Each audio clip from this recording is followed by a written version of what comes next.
ಇವಾಗ ಕೇಳಿಸ್ತಾ ಇದೆಯಾ? ನಾವು ಇಟ್ಸ್ ಓಕೆ. ಕೇಳಿಸ್ತಾ ಇದೆ ಸರ್. ಇವಾಗ ಕೇಳಿಸ್ತಾ ಇದೆಯಾ? ಕೇಳಿಸ್ತಾ ಇದೆ.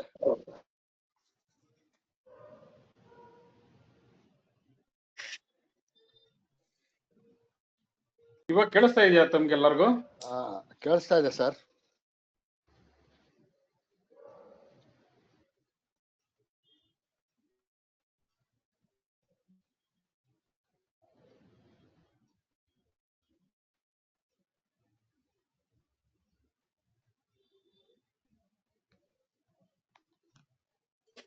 ಹಲೋ ಹಲೋ, ಕೇಳಿಸ್ತಾ ಇದೆಯಾ? ಹೇಳಿ ಸರ್, ಹೇಳಿ ಹೇಳಿ ಕೇಳಿಸ್ತಾ ಇದೆ. ಈಗ ಕೇಳಿಸ್ತಾ ಇದೆ ಹರೀಶ್, ಈಗ ಮಾತಾಡಿ. ತಿರ್ಗಾ ಆಫ್ ಆಯ್ತು. ಕೇಳಿಸ್ತಾ ಇದೆಯಾ ನಾನು ಮಾತಾಡ್ತಾ ಇರೋದು? ಈಗ ಕೇಳಿಸ್ತಾ ಇದೆ. ಅದು ನಿಮ್ಮ ಸ್ಕ್ರೀನ್ ಅಲ್ಲಿ ನಿಮ್ದು ಮೈಕ್ ಐಕಾನ್ ಈಗ ಹೋಯ್ತು. ಇವಾಗ ಕೇಳಿಸ್ತಾ ಇದೆಯಾ? ಇವಾಗ ಕೇಳಿಸ್ತಾ ಇದೆ.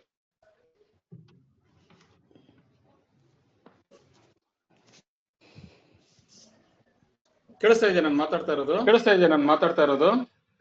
ಇದೆ ಸರ್.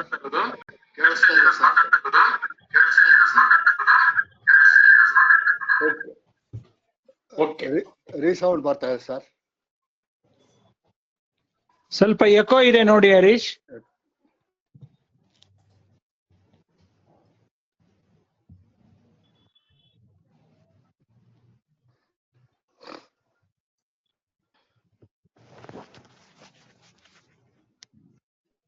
ಓಕೆ, ಅದೇ ನಾನು ಹೇಳ್ತಾ ಇದ್ದಂಗೆ ಓಕೆ, ನಾನು let me start once again.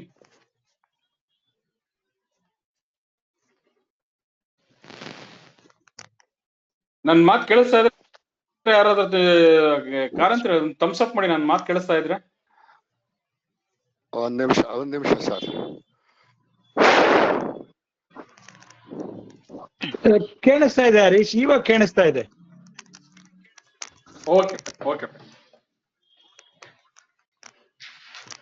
ಅಲ್ಲ, ಮೊದ್ಲಿಂದ ನನ್ನ ಮಾತು ಕೇಳಿಸ್ಲೇ ಇಲ್ವಾ? ಮೊದ್ಲಿಂದ ಸ್ಟಾರ್ಟ್ ಮಾಡ್ಲಾ? ಹೌದು, ಮೊದ್ಲಿಂದ ಸ್ಟಾರ್ಟ್ ಮಾಡಿ. ಮುಂಚೆಯಿಂದ ಏನು ಕೇಳಿಸ್ಲೇ ಇಲ್ಲ. ಓಕೆ.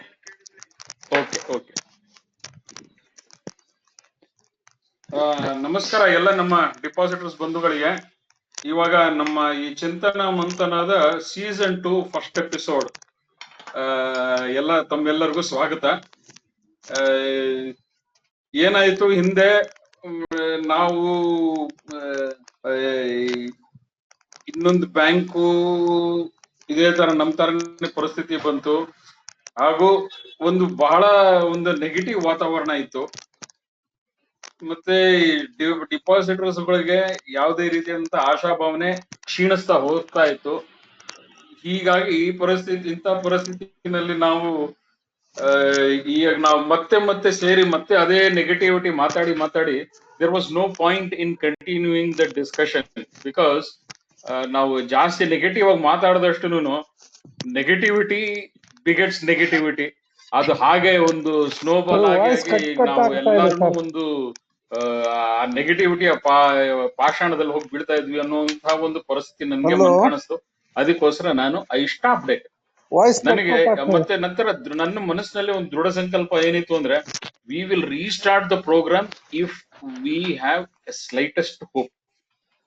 ಮತ್ತೆ ಏನಾದ್ರೂ ನೆಗೆಟಿವಿಟಿ ಕಳೆದು ಅಥವಾ ನೆಗೆಟಿವಿಟಿ ಎಂಡ್ ಆಗಿ ಮತ್ತೆ ಪಾಸಿಟಿವಿಟಿ ಕಡೆ ಹೋಗುವಂತಹ ಪರಿಸ್ಥಿತಿ ಬಂದಾಗ ಮಾತ್ರ ಮತ್ತೆ ಸ್ಟಾರ್ಟ್ ಮಾಡೋಣ, ಇಲ್ಲಾಂದ್ರೆ ತಿರ್ಗಾ ಬೇಡ ಅಂತ ಅನ್ಸಿತ್ತು ನನಗೆ. ಹಾಗಾಗಿ ನಾನು ಈ ಕಾರ್ಯಕ್ರಮ ಅಥವಾ ನಮ್ಮ ಇದ್ರ ಕಡೆಯಿಂದ ನಾವು ಈ ಕಾರ್ಯಕ್ರಮ ಮಾಡ್ಲಿಲ್ಲ. ಈಗ ನಾವು ಜನವರಿ ಅಥವಾ ಆಕ್ಚುಲಿ ಡಿಸೆಂಬರ್ 31 ನಾವು ಸೌಮ್ಯ ರೆಡ್ಡಿ ಅವರನ್ನ ಹೋಗಿ ಭೇಟಿ ಮಾಡಿದ್ವಿ. ಅವ್ರು ಭೇಟಿ ಮಾಡಿದಾಗ, ಅಯ್ಯೋ ನಾನು ನಿಮ್ಗೆ ತುಂಬಾ ದಿನದಿಂದ ಮುಖ್ಯಮಂತ್ರಿಗಳ ಹತ್ರ ಭೇಟಿ ಮಾಡಿಸ್ಬೋದಕ್ಕೆ ಪ್ರಯತ್ನ ಪಡ್ತಾ ಇದ್ದೀನಿ, ಆದ್ರೆ ಆಗ್ತಾ ಇಲ್ಲ. ಹಾಗಾಗಿ ಒಂದು ಕೆಲಸ ಮಾಡ್ತೀನಿ, ನನಗೆ ಇನ್ನೊಂದು ವಾರ ಒಂದು 3-4 ಡೇಸ್ ಟೈಮ್ ಕೊಡಿ ನನಗೆ, ನಾನು ನಿಮಗೆ ಮುಖ್ಯಮಂತ್ರಿಗಳ ಹತ್ರ ನಾನು ನಿಮ್ಗೆ ಭೇಟಿ ಮಾಡಿಸ್ಕೊಡ್ತೀನಿ, ಭೇಟಿಗೆ ಒಂದು ಅವಕಾಶ ನಾನು ಕಲ್ಪಿಸ್ಕೊಡ್ತೀನಿ ಅಂತ ಸೌಮ್ಯ ರೆಡ್ಡಿ ಅವ್ರು ಹೇಳಿದ್ರು. ಅದೇ ಸಂದರ್ಭದಲ್ಲಿ ನಾವು ನಮ್ಮ ಡಾಕ್ಟರ್ ಗುಹಾ ಅವ್ರನ್ನು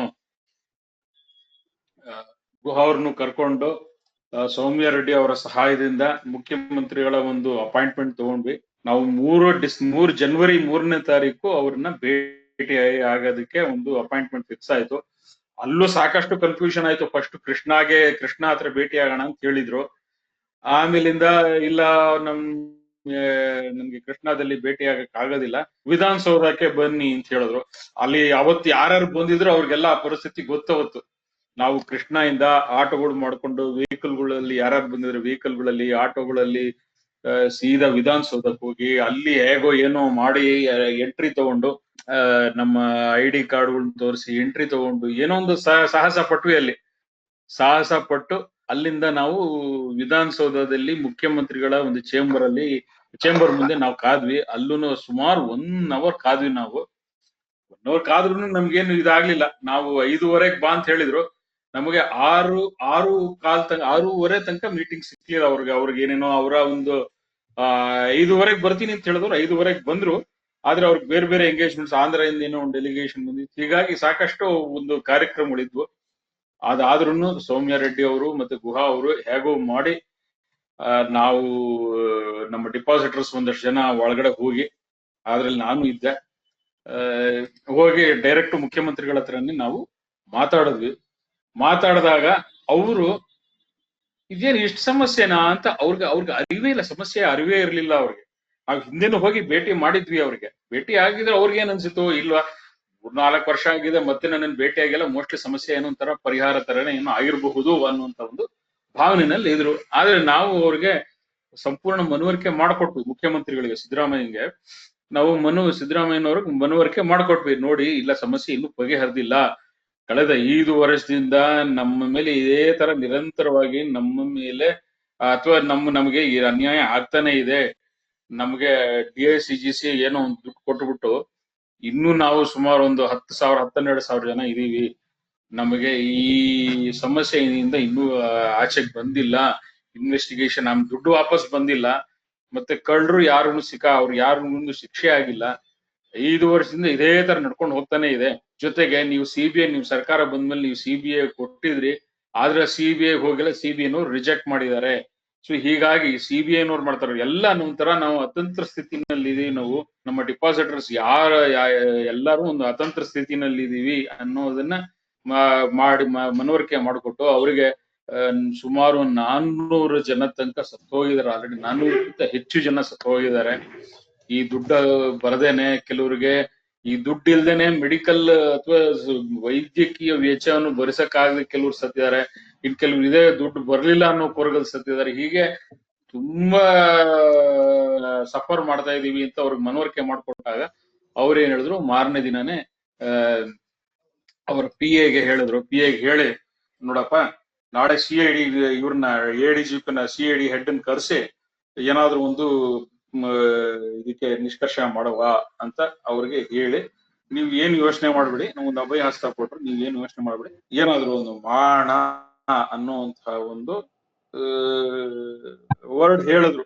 ನಾನು ಆಶ್ವಾಸನೆ ಅಂತ ಹೇಳಲ್ಲ ಅದನ್ನ. ಆಶ್ವಾಸನೆ ಬಿಡಿ, ಆಶ್ವಾಸನೆ ಇಸ್ ಅ ಪೊಳ್ಳು ವರ್ಡ್. ಅದು ಆಶ್ವಾಸನೆ ಅಂತ ನಾನು ಇವಾಗ್ಲೇ ಹೇಳಕ್ ಆಗೋದಿಲ್ಲ. ಸೊ ಈಗ ಅವ್ರು ಹೇಳಿದ ನಂತರ ಅವ್ರ ಮಾತಂತೆ ಮಾರನೇ ದಿನ ADGP ಕರ್ಸಿದ್ದಾರೆ. CID ADGP ಕರ್ಸಿ RCS ಕರ್ಸಿದ್ದಾರೆ. ಆಮೇಲೆ ಇನ್ನೊಬ್ರು ಪ್ರಿಯಾಂಕ್ ಖರ್ಗೆ ಅವರು ಮಿನಿಸ್ಟ್ರು, ಅವರನ್ನು ಕರ್ಸಿದ್ದಾರೆ. ಅವರೆಲ್ಲ ಒಂದು ಚರ್ಚೆ ನಡೆಸಿ, ಇಲ್ಲ ಇದಕ್ಕೇನೋ ಒಂದು ಯಾವ ರೀತಿ ಸಮಸ್ಯೆ ಮಾಡಬೇಕು ಅನ್ನೋದನ್ನ ಡಿಪಾಸಿಟರ್ಸ್ ಗಳ ಒಂದು ಕೂತ್ಕೊಂಡು ಇದನ್ನ ಅರ್ಥ ಮಾಡ್ಕೋಬೇಕು. ಅರ್ಥ ಮಾಡ್ಕೊಳ್ಳೋದಂತ ಒಂದು ನಿಟ್ಟಿನಲ್ಲಿ ಕೆಲವು ಡಿಪಾಸಿಟರ್ಸ್ ಕರೆಸಿ ಅವ್ರ ಹತ್ರ ಸಮಸ್ಯೆ ತಿಳ್ಕೊಳ್ಳೋಣ ಅಂತ ನಮ್ಗೆ ಡಾಕ್ಟರ್ ಗುಹಾ ಮತ್ತೆ ಪ್ರಿಯಾಂಕ್ ಖರ್ಗೆ ಅವರು ಬಹಳ ಒಳ್ಳೆ ಸ್ನೇಹಿತರು ಅವರು. ಸೊ ಹಾಗಾಗಿ ಪ್ರಿಯಾಂಕ್ ಖರ್ಗೆ ಅವರು ಗುಹಾ ಅವ್ರಿಗೆ ಹೇಳಿ, ನಾವು 3 ಜನ ಹೋಗಿದ್ವಿ. ನಾನು ಶ್ರೀನಿವಾಸ್ ಮತ್ತೆ ಇನ್ನೊಬ್ರು ಸುರೇಶ್ ರೆಡ್ಡಿ ಅಂತಿದ್ದಾರೆ. ನಾವು 3 ಜನ ಹೋಗಿ ಪ್ರಿಯಾಂಕ್ ಖರ್ಗೆ ಅವ್ರಿಗೆ ಬಹಳ ಸ್ಥೂಲವಾಗಿ, ಜಾಸ್ತಿ ಟೈಮ್ ಇರೋದಿಲ್ಲ ಅವ್ರಿಗೆ, ಒಂದು 15-20 ನಿಮಿಷ ಟೈಮ್ ಇರುತ್ತೆ ಅಂತ ನಾವು ಅನ್ಕೊಂಡ್ವಿ. ಆದ್ರೆ ನಮ್ ಜೊತೆ ಡಿಸ್ಕಷನ್ ಮಾಡ್ತಾ ಅವ್ರಿಗೆ ಈ ಸಮಸ್ಯೆ ಬಗ್ಗೆ ಅವರ ಕ್ಯೂರಿಯಾಸಿಟಿ ಮತ್ತೆ ಅವ್ರಿಗೆ ಒಂದು ಆಂಗ್ಸೈಟಿ ಜಾಸ್ತಿ ಆಗಿ ಸುಮಾರು 1.5 ಅವರ್ ಡಿಸ್ಕಸ್ ಮಾಡಿದ್ವಿ ಅವ್ರ ಹತ್ರ. ನಾವು ಗುಹಾ ಎಲ್ಲಾರನ್ನು ಸೇರಿ ಒಂದು 1 hour ಡಿಸ್ಕಷನ್ ಮಾಡಿ ಅವ್ರಿಗೆ ಸ್ಥೂಲವಾಗಿ ಹೇಳಿದ್ವಿ ಏನ್ ಸಮಸ್ಯೆ ಏನಾಗಿದೆ, ಸಮಸ್ಯೆ ಪರಿಹಾರ ಏನು ಅನ್ನೋದನ್ನ. ಆಮೇಲಿಂದ ಅದಾದ್ಮೇಲಿಂದ ತದನಂತರ ಇನ್ನೊಂದು ನಾವು ಜನವರಿ 6ಕ್ಕೆ ಹೋದ್ವಿ. ಆಮೇಲಿಂದ ಮತ್ತೆ ಫೆಬ್ರವರಿ 14ಕ್ಕೆ ಮತ್ತೆ ಇನ್ನೊಂದ್ಸತಿ ಮೀಟಿಂಗ್ ಕರೆದು ಅವ್ರೇನ್ ಹೇಳಿದ್ರು, ಮತ್ತೆ ಅವ್ರಿಗೆ ಅವಾಗ ನಾವು ಫಸ್ಟ್ ಟೈಮ್ ಮೀಟಿಂಗ್ ಹೋದಾಗ ನೀವು ಒಂದು ಕೆಲಸ ಮಾಡಿ, ನೀವು ಸಮಸ್ಯೆ ಏನೇನಿದೆ, ನಿಮಗ್ ಪರಿಹಾರ ಯಾವ ರೀತಿ ಬೇಕು, ಮತ್ತೆ ನಿಮ್ದು ಕಂಪ್ಲೀಟ್ ಆಗಿ ಒಂದು ಸಿನಾಪ್ಸಿಸ್ ತರ ಮಾಡಿ ನನಗೆ ಪ್ರಿಂಟ್ ಔಟ್ ಕೊಟ್ಬಿಡಿ ನೀವು. ನಾನು ಅದನ್ನ ಒಂದ್ಸತಿ ಓದಿ ಅದನ್ನ ಎಷ್ಟಾಗುತ್ತೋ ಅಷ್ಟು ಅರ್ಥ ಮಾಡ್ಕೊಂಡು ಮುಂದಿನ ಕ್ರಮ ಏನ್ ಜರುಗಿಸ್ಬೋದು ಅನ್ನೋದ್ರ ಬಗ್ಗೆ, ಮತ್ತೆ ಇದ್ರ ಲೀಗಲ್ ಆಗಿ ಯಾವ ರೀತಿ ಮಾಡ್ಬೋದು, ಸರ್ಕಾರದ ಕಡೆಯಿಂದ ಏನ್ ಮಾಡ್ಬೋದು ಅನ್ನೋದನ್ನೆಲ್ಲ ನಾವು ವಿಮರ್ಶೆ ಮಾಡೋದಕ್ಕೆ ಒಂದು ರೈಟ್ ಅಪ್ ಕೊಡಿ ಅಂತ ಹೇಳಿದ್ರು. ನಾನು ಅದನ್ನ ರೈಟ್ ಅಪ್ ನ ರೆಡಿ ಮಾಡಿ ಫೆಬ್ರವರಿ 14ನೇ ತಾರೀಕು ಅವರಿಗೆ ನಮ್ಮ ಮಿನಿಸ್ಟರ್ ಪ್ರಿಯಾಂಕ್ ಖರ್ಗೆ ಅವ್ರಿಗೆ ತಗೊಂಡ್ ಕೊಟ್ವಿ. ಅವತ್ತಿನ ದಿನ ಇನ್ನೊಂದ್ 3 ಜನ ಸೇರಿದ್ರು ನಮ್ ಜೊತೆಗೆ, ಕೃಷ್ಣಮೂರ್ತಿಗಳು ಅಂತ, ಗಿರೀಶ್ ರಾವ್ ಮತ್ತೆ ವಿಜಯ್ ಕುಮಾರ್ ಅವರು ನಮ್ ಜೊತೆ ಸೇರಿದ್ರು. ಈಗ ಅದನ್ನ ಅವರು ಒಂದು ರೈಟ್ ಅಪ್ ಮಾಡಿದ್ರು, ಮತ್ತೆ ನಾವು ಒಂದು ಸಿನಾಪ್ಸಿಸ್ ಮಾಡಿದ್ವಿ. ಆ 2 ತಗೊಂಡು ಕೊಟ್ಟ ಮೇಲೆ ಅವರು ತದನಂತರ ನನಗ್ ಬಂದ ಮಾಹಿತಿ ಪ್ರಕಾರ ಅವರು ಯಾರೋ ಒಬ್ರು ಲಾಯರಿಗೆ ಕೊಟ್ಟಿದ್ದಾರೆ ಅದನ್ನ, ಅಂದ್ರೆ ಗೌರ್ಮೆಂಟ್ ಲಾಯರ್ ಇರ್ತಾರಲ್ಲ, ಯಾವ್ದೋ ಸೀನಿಯರ್ ಅಡ್ವೊಕೇಟ್ ಕೊಟ್ಟಿದ್ದಾರೆ. ಕೊಟ್ಟು ಅದರ ಮೂಲಕ ಒಂದು ಗೌರ್ಮೆಂಟ್ ಕಡೆಯಿಂದ ಯಾವ ರೀತಿ ಇದ್ರ ಬಗ್ಗೆ ಕ್ರಮ ತಗೋಬಹುದು ಅನ್ನೋದು, ಮತ್ತೆ SIT ಫಾರ್ಮೇಶನ್. ಆದ್ರೆ ಈಗ ಅವ್ರದ್ದು ಮೂಲವಾಗಿ 2, ಒಂದು ಡಿಪಾಸಿಟರ್ಸ್ಗೆ ಆಗಿರ್ತಕ್ಕಂಥ ಅನ್ಯಾಯ ಮತ್ತೆ ಅವ್ರು ಕಳ್ಕೊಂಡಿರ್ತಕ್ಕಂಥ ಹಣವನ್ನ ವಾಪಸ್ ಬರೋ ರೀತಿಯಲ್ಲಿ ಏನೇನ್ ಪ್ರಕ್ರಿಯೆಗಳಾಗ್ಬೇಕು ರಾಜ್ಯ ಸರ್ಕಾರದಿಂದ, ಅದು ಒಂದು. ಇನ್ನೊಂದು ಇನ್ವೆಸ್ಟಿಗೇಷನ್ ಆಗ್ಬೇಕು. ಯಾಕಂದ್ರೆ ಇನ್ವೆಸ್ಟಿಗೇಷನ್ ಇಲ್ಲದೆ ಈ ನಮ್ಮ ಡಿಪಾಸಿಟರ್ಸ್ಗೆ ಹಣ ವಾಪಸ್ ಬರೋ ಪ್ರಕ್ರಿಯೆನಲ್ಲೂ ತೊಡಕಾಗತ್ತೆ. ಮತ್ತೆ ಅದು ತೊಡಕಾಗತ್ತೆ ಅನ್ನೋದಕ್ಕಿಂತ ಈ ನಮ್ಮ ಡಿಪಾಸಿಟರ್ಸ್ ಗಳ ಹಣ ಎಲ್ಲಿ ಹೋಗಿದೆ ಅನ್ನೋದು ತಿಳ್ಕೊಳ್ಬಹುದು ಇನ್ವೆಸ್ಟಿಗೇಷನ್ ಮೂಲಕ. ಸೊ ಹಾಗಾಗಿ ನಮ್ಮ ಹಣ ವಾಪಸ್ ಬರೋ ಪ್ರಕ್ರಿಯೆನಲ್ಲೂ ಅದು ಬಹಳ ಮುಖ್ಯ. ಜೊತೆಗೆ ಈ ಕಳ್ಳರು ಯಾರಿದ್ದಾರೆ, ಈ ಕಳ್ಳರನ್ನ ಹಿಡಿದು ಸರಿಯಾದ ರೀತಿಯಲ್ಲಿ ಶಿಕ್ಷೆ ಕೊಡೋದಕ್ಕೆ ಕಾನೂನು ಮೂಲಕ ಶಿಕ್ಷೆ ಕೊಡುವಂತ ಒಂದು ಪ್ರಕ್ರಿಯೆಯನ್ನು ಶುರು ಆಗ್ಬೇಕು. ಸೊ ಈ 2 ಪ್ರಕ್ರಿಯೆ ಆಗಬೇಕು ಅನ್ನುವಂತಹ ಒಂದು ಉದ್ದೇಶ. ಅಂದ್ರೆ ಎರಡು ಬಕೆಟ್ ಅಂತ ಹೇಳಿದ್ರು ಅವರು, ನಮ್ಮ ಮಿನಿಸ್ಟರ್ ಹೇಳಿದ್ದು. ಅವರು ಸ್ವಲ್ಪ ಕಾರ್ಪೊರೇಟ್ ಸ್ಟೈಲ್ ಅಲ್ಲಿ ಕೆಲಸ ಮಾಡ್ತಾರ ಅವರು. ಹಾಗಾಗಿ 2 ಬಕೆಟ್ ನಲ್ಲಿ ಕೆಲಸ ಮಾಡೋಣ.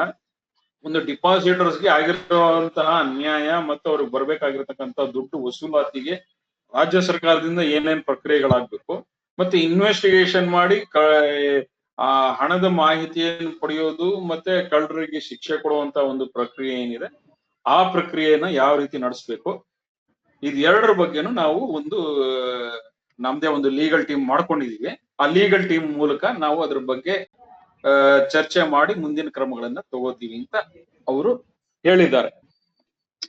ಹೇಳಿದ್ರು ಅವತ್ತು. ಆ ನಂತರ ನಾನೊಂದು ಸಿನಾಪ್ಸಿಸ್ ಕೊಟ್ಟಿದೀವಿ, ಮತ್ತೆ ಅವರು ಇನ್ನೊಂದು ಗಿರೀಶ್ ರಾವ್, ಕೃಷ್ಣಮೂರ್ತಿ ಮತ್ತೆ ವಿಜಯ್ ಕುಮಾರ್ ಅವರು ಒಂದು ಸಿನಾಪ್ಸಿಸ್ ತರ ಮಾಡಿ ಕೊಟ್ಟಿದ್ದಾರೆ. ಕೊಟ್ವಿ ಅವತ್ತು. ಅದ್ 2ನನ್ನು ಆ ಲೀಗಲ್ ಟೀಮ್ ಕೊಟ್ಟಿದ್ದಾರೆ ಅನ್ನೋ ಮಾಹಿತಿ ಬಂತು. ನಂತರ ರಾಜ್ಯ ಸರ್ಕಾರದ ಮುಖ್ಯ ಕಾರ್ಯದರ್ಶಿಗಳು ಅಂದ್ರೆ ಚೀಫ್ ಸೆಕ್ರೆಟರಿ ಶಾಲಿನಿ ರಜನೀಶ್ ಅಂತ, ಅವರು ಒಂದು 15-20 ದಿನದ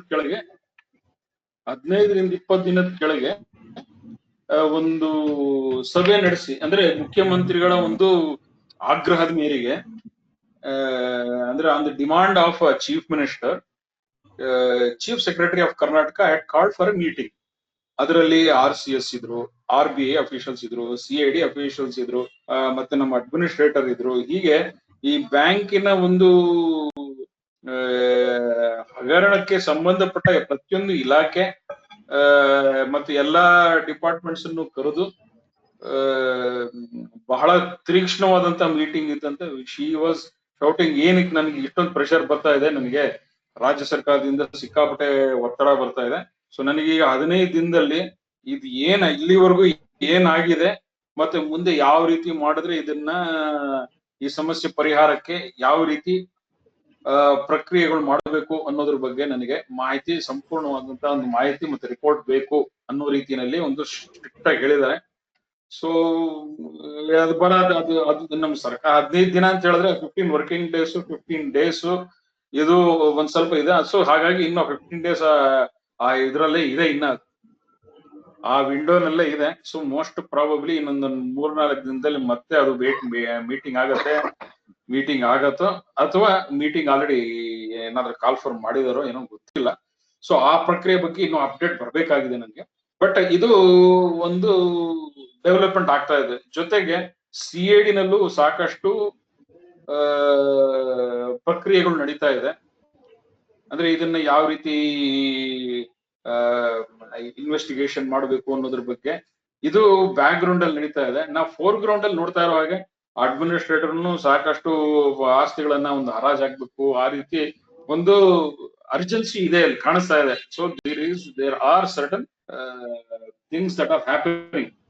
ಸೊ ಇದು I want say that it is ray of hope ಅಂತಾನು ಇನ್ನೂ ನಾನು ಅಲ್ಲಿ ತನಕ ಇನ್ನೂ ಹೋಗಲ್ಲ. But I will say that there are certain developments that are happening which we have to wait and watch. But ಅಂದ್ರೆ ಇಷ್ಟು ದಿನ ಏನೂ ಆಗಿರಲಿಲ್ಲ, ಎಲ್ಲ ಫುಲ್ ಕೋಲ್ಡ್ ಸ್ಟೋರೇಜ್ ಹೊಟ್ಟೋಯ್ತು. ಇನ್ನೇನು ಅದು ಸ್ಟೇ ಆರ್ಡರ್ ಮುಗಿತಾ ಇದ್ದಂಗೆ ನಮ್ ಬ್ಯಾಂಕ್ ಕ್ಲೋಸ್ ಮಾಡ್ತಾರೆ ಅನ್ನೋಂತಹ ಒಂದು ಮನಸ್ಥಿತಿ. ಈ ಕಡೆ ಆ ಸ್ಟೇ ಆರ್ಡರ್ ಹೋಗಲ್ಲ, ಈ ಕಡೆ ಇದು ಕ್ಯಾನ್ಸಲ್ ಆಗೋದಿಲ್ಲ. ಹಾಗಾಗಿ ಒಂಥರ ಡೆಡ್ ಲಾಗ್ತಾರೆ ಇದು ಸಿಚುವೇಶನ್ ಇಂದ ಒಂದು ಸ್ಟೆಪ್ ಮುಂದೆ ಬಂದು ಇದು ಯಾವ ದಿಕ್ಕಿನಲ್ಲಿ ಹೋಗುತ್ತೆ ಅಥವಾ ಯಾವ ದಿಕ್ಕಲ್ಲಿ ಹೋಗಬಹುದು ಅನ್ನುವಂತಹ ಒಂದು ಡೈರೆಕ್ಷನ್ ಕಾಣಿಸೋದಕ್ಕೆ ನಮ್ಗೆ ಸ್ಟಾರ್ಟ್ ಆಗಿದೆ. ಸೊ ಮೋಸ್ಟ್ ಪ್ರಾಬಬಲಿ ಇಲ್ಲಿಂದ ಪಾಸಿಟಿವ್ ಆಗುತ್ತೆ. ಯಾಕಂದ್ರೆ we have reach the rock bottom. ನಮ್ಗೆ ನಾವು ಯಾವ ಪಾಯಿಂಟ್ ರೀಚ್ ಆಗಿದ್ವಿ that was a rock bottom. ಅಲ್ಲಿಂದ ಇನ್ನ ಕೆಳಗೆ ಹೋಗೋದಕ್ಕೆ ಸಾಧ್ಯತೆ ಇಲ್ಲ. ಅಂದ್ರೆ ಅಲ್ಲಿಂದ ಕೆಳಗಡೆ ಒಂದು ಸ್ಟೆಪ್ ಏನಿತ್ತು ಅಂದ್ರೆ ಬ್ಯಾಂಕ್ ಲೈಸೆನ್ಸ್ ಕ್ಯಾನ್ಸಲ್ ಆಗಿ ಬ್ಯಾಂಕ್ ಲಿಕ್ವಿಡೇಷನ್ ಹೋಗಿ ನಮ್ಗೆಲ್ಲರಿಗೂ ನಾವೇ ದುಡ್ಡು ಕೊಟ್ಟು ನಾವು ಚಂಪ್ ತಗೋಬೇಕು, ಆ ರೀತಿ ಒಂದು ಪರಿಸ್ಥಿತಿ ಇತ್ತು. ಸೊ ಆ ಪರಿಸ್ಥಿತಿ ಇಂದ ಒಂದು ಸ್ಟೆಪ್ ಅಸೈಡ್ ಬಂದಿದ್ದೀವಿ. ಇವಾಗ ನಮ್ ದುಡ್ಡಲ್ಲೇ ನಾವು ಚಂಪ್ ತಗೊಂಡು ನಾವೇ ನಮ್ ತಲೆ ಮೇಲೆ ಹಾಕೊಳ್ಳುವಂತ ಒಂದು ಪರಿಸ್ಥಿತಿಯಿಂದ ನೋಡೋಣ ಏನಾಗತ್ತೆ ಅನ್ನುವಂತ ಒಂದು ಪರಿಸ್ಥಿತಿ ಈಗ ನಾವು ಬಂದಿದೀವಿ. ಸೊ ಇನ್ನು ಮುಂದಿನ ಕೆಲವು ಬೆಳವಣಿಗೆಗಳು ಅಥವಾ ಮುಂದಿನ ಡೆವಲಪ್ಮೆಂಟ್ಸ್ ಏನಿದೆ ಅದು ಯಾವ ರೀತಿ ಆಗತ್ತೆ ಅನ್ನೋದನ್ನ ಕಾದು ನೋಡ್ಬೇಕಾಗಿದೆ. ಜೊತೆಗೆ ರಾಜ್ಯ ಸರ್ಕಾರ ಕೆಲವೊಂದು ಸ್ವಲ್ಪ ಅರ್ಜೆನ್ಸಿ ತೋರಿಸ್ತಾ ಇದೆ. ಯಾಕಂದ್ರೆ ನಾವು ಹೋಗಿ ಭೇಟಿ ಆದ್ಮೇಲೆ ಅವ್ರಿಗೆ ಮನವರಿಕೆ ಆಗಿ, ಅಂದ್ರೆ ಇಲ್ಲಿ 450 ಜನ ಒಂದು ಹ್ಯುಮ್ಯಾನಿಟೇರಿಯನ್ ಕ್ರೈಸಿಸ್ ತರಾನೇ ಆಗಿದೆ ಇಲ್ಲಿ ಅನ್ನುವಂತ ಒಂದು ಮನವರಿಕೆ ಅವರಿಗೆ ಆದಂಗೆ ಕಾಣಿಸ್ತಾ ಇದೆ. ಸೊ ಹಾಗಾಗಿ ಅದಕ್ಕೆ ಏನೋ ಒಂದು ಸಮಸ್ಯೆಗೆ ಏನೋ ಒಂದು ಪರಿಹಾರ, ಅಂದ್ರೆ ಏನಿಲ್ಲ ಅಂದ್ರೂ ಅಟ್ಲೀಸ್ಟ್ ಈ ಸಮಸ್ಯೆ ಬಗೆ ಹರಿಯಲ್ಲ. This problem can be solved or not solved. ಈ ಬ್ಯಾಂಕ್ ಅನ್ನ ರಿವೈವ್ ಮಾಡಕ್ ಆಗತ್ತೆ, ಇಲ್ಲ ಮಾಡಕ್ ಆಗಲ್ಲ. ಅಥವಾ ದಿಸ್ ಬ್ಯಾಂಕ್ ನಿಮ್ಗೆ ದುಡ್ಡು ಕೊಡ್ಸಕ್ ಆಗಲ್ಲ. ಅಟ್ಲೀಸ್ಟ್ ಇಷ್ಟು ನಮಗೆ ಒಂದು ಕ್ಲಾರಿಟಿ ಸಿಕ್ಕಿದ್ರು ವಿ ಕ್ಯಾನ್ ಮೂವ್ ಫಾರ್ವರ್ಡ್. ಅಂದ್ರೆ ಆಯ್ತಪ್ಪ ಆಗತ್ತೆ ಅಂದ್ರೆ ಆಯ್ತು, ಸ್ವಲ್ಪ ವೇಟ್ ಮಾಡೋಣ, ಬರ್ಬೋದು ದುಡ್ಡು. ಅಥವಾ ನಮ್ಗೆ ಈ ಬ್ಯಾಂಕ್ ರಿವೈವ್ ಮಾಡಕ್ ಆಗಲ್ಲ ಅನ್ನುವಂತ ಒಂದು ಪರಿಸ್ಥಿತಿ ಇದ್ರೆ ಆಯ್ತು, ಆಗೋದಿಲ್ಲ ಅಂತ ಹೇಳಿ ನಾವೆಲ್ಲ ಬಿಟ್ಕೊಡ್ಬೋದು. ಸೊ ಆ ರೀತಿಯಾದಂತಹ ಅಟ್ಲೀಸ್ಟ್ ಆ ಒಂದು ಪರಿಸ್ಥಿತಿಗಾದ್ರೂ ಹೋಗೋ ಒಂದು ಮಟ್ಟಕ್ಕೆ ಈ ಬೆಳವಣಿಗೆಗಳು ನಮ್ಮನ್ನ ತಗೊಂಡು ಹೋಯ್ತು ಅಂದ್ರೆ if all these movements and all these developments lead to such a situation where we get a clarity whether this bank is can be revived, or whether we will get our money back or not. ಈ ಒಂದು ಪರಿಸ್ಥಿತಿಗೆ ಮೊದಲು that is a good development ಅಂತ ಹೇಳ್ತೀನಿ. ಯಾಕಂದ್ರೆ at least ನಾವು ಇವೆಲ್ಲ ಬಿಟ್ಟಾಕೆ ನಮ್ ಕೆಲಸ ನಾವು ನೋಡ್ಕೋಣ ಅನ್ನುವಂತ ಒಂದು ಮನಸ್ಥಿತಿಗಾದ್ರೂ ಬರ್ಬೋದು. ದಿಸ್ ಇಸ್ ಇದು ಈ ಬ್ಯಾಂಕಿನ ಒಂದು ಡೆವಲಪ್ಮೆಂಟ್. ಜೊತೆಗೆ ಮುಂದಿನ ದಿನಗಳಲ್ಲಿ ನನಗನ್ಸಿದ ಮಟ್ಟಿಗೆ ಒಂದು SIT ಮಾಡೋ ಕಡೆ ಅಂತ ಒಂದು ಹೆಜ್ಜೆ ಆಗ್ತಾ ಇದ್ದಾರೆ. ಅದು ಒಂದು. ಮತ್ತೆ ಈಗ ನಾವು ಪ್ರಿಯಾಂಕ್ ಖರ್ಗೆ ಅವ್ರಿಗೂ ಹೇಳಿರೋದು ಇದೇನೆ, ಈ ಬ್ಯಾಂಕ್ ನಲ್ಲಿ ಸರ್ಕಾರದ ಕಡೆಯಿಂದ ಮಾಡಕ್ಕೆ ಏನಾಗುತ್ತೆ ಅಂತ ಹೇಳಿದ್ರೆ ಈ ಬ್ಯಾಂಕಿನ ಕೆಲವು ಪ್ರಾಪರ್ಟಿಗಳು ಮಾರ್ಟ್ಗೇಜ್ ಆಗಿದಾವೆ. ಈ ಪ್ರಾಪರ್ಟಿ ಮಾರ್ಟ್ಗೇಜ್ ಆಗಿರೋದನ್ನ ಬ್ಯಾಂಕ್ಗೆ ಒಂದು ಫ್ರೀಡಮ್ ಕೊಡ್ಬೇಕು. ಏನಂದ್ರೆ ಆಕ್ಷನ್ ಮಾಡೋದಕ್ಕಾಗಲಿ ಅಥವಾ ಅದು ಕ್ಲೈಮ್ ಅನ್ನ ಅದು ಸ್ಥಾಪನೆ ಮಾಡೋದಕ್ಕೆ ಇದೊಂದು ಎಕ್ಸ್ಟ್ರಾರ್ಡಿನರಿ ಸಿಚುವೇಶನ್ ಇರೋದ್ರಿಂದ ಮತ್ತೆ ಇಲ್ಲಿ ಒಂದು ಹ್ಯುಮ್ಯಾನಿಟೇರಿಯನ್ ಕ್ರೈಸಿಸ್ ಇರೋದ್ರಿಂದ ಇದು ಈ ಬ್ಯಾಂಕಿನ ಕೆಲವು ಪ್ರಾಪರ್ಟಿಗಳು ಒಳ್ಳೆ ಅಂದ್ರೆ ಗುಡ್ ಮಾರ್ಟ್ಗೇಜಸ್ ಆರ್ ದೇರ್. ಆ ಗುಡ್ ಮಾರ್ಟ್ಗೇಜಸ್ ನ ಕಾನೂನು ಪ್ರಕ್ರಿಯೆನಲ್ಲಿ ತಂದ್ಕೋಬಹುದು ಅದನ್ನ ಸರ್ಫೇಸಿಗೆ ಹಾಕೋದು ಅಥವಾ ಆ ರೀತಿ ಅಂತ ಮಾಮೂಲು ರೆಗ್ಯುಲರ್ ಕಾನೂನು ಪ್ರಕ್ರಿಯೆಯಲ್ಲಿ ಅದನ್ನ ನಾವು ಬ್ಯಾಂಕ್ನವರು ಅದನ್ನ ಕ್ಲೇಮ್ ಮಾಡಬಹುದು. ಆದ್ರೆ ಇನ್ನು ಸಾಕಷ್ಟು ಪ್ರಾಪರ್ಟಿಗಳು ಅಂದ್ರೆ ದೊಡ್ಡ ದೊಡ್ಡ ಪ್ರಾಪರ್ಟಿಗಳು ಕೆಲವೊಂದು